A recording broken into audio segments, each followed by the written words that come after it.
কারখানায় কাজ করা সামান্য এক শ্রমিকের ছেলের খেলা দেখে তাকে কিনে নেয় স্থানীয় এক ক্লাব।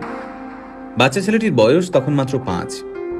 কিন্তু ভাগ্যের কি পরিহাস, মাত্র 11 বছর বয়সে এক বিরল রোগ ধরা পড়ল এই বিস্ময় বালকের। পরিস্থিতি এমন হলো যে চিকিৎসা শুরু না হলে বাচ্চাটির প্রাণ সংশয় হতে পারে। সেই চিকিৎসার জন্য মাসে 75,000 টাকা প্রয়োজন। কিন্তু সামান্য এক শ্রমিক বাবা কিভাবে জোগাড় করবেন এই টাকা? স্থানীয় যে ক্লাবে ছেলেটি খেলতো তারাও এই বিপুল পরিমাণ টাকা দিতে অস্বীকার করল। খেলা তো দূর, একটা সময় যার বেঁচে থাকা নিয়ে সংশয় দেখা গিয়েছিল, আজ সেই ছেলেটাই এই পৃথিবীর সর্বকালের সেরা একজন ফুটবলার। হ্যাঁ, ঠিকই ধরেছেন। আজকের ভিডিওতে আমরা কথা বলবো লিওনেল মেসিকে নিয়ে। 1987 সালে আর্জেন্টিনার রোজারিওতে জন্ম হয় মেসির। বাবা কাজ করতেন স্টিল ফ্যাক্টরিতে, মা ছিলেন সাফাই কর্মী। হাঁটতে শেখার আগেই ফুটবল নিয়ে কসরত করা শিখে যায় ছোট্ট মেসি। পায়ে বল নিয়ে যেন জাদু দেখাতে পারত ছোট্ট ছেলেটা। তার খেলা দেখে মাত্র 5 বছর বয়সে তাকে কিনে নেয় স্থানীয় এক ক্লাব। ছোট্ট মেসির খেলা দেখতে দূর দূরান্ত থেকে মাঠে ভিড় জমাতো দর্শকরা। তাই মাত্র 5 বছর বয়সী মেসির খবর ছড়িয়ে পড়ে আর্জেন্টিনা থেকে স্পেনে।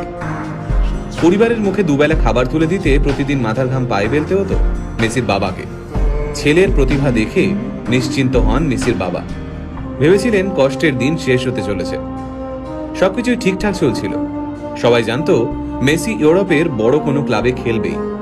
তারপর মেসির যখন বয়স মাত্র 11, তখন ধরা পড়ল এক বিরল রোগ, গ্রোথ হরমোন ডেফিসিয়েন্সি। এই রোগের কারণে বাচ্চার বৃদ্ধি কমে যায়, সাথে বেড়ে যায় ওজন। এই রোগের চিকিৎসা করাতে প্রতিদিন মেসির পায়ে 2টো ইঞ্জেকশন দেওয়া হতো।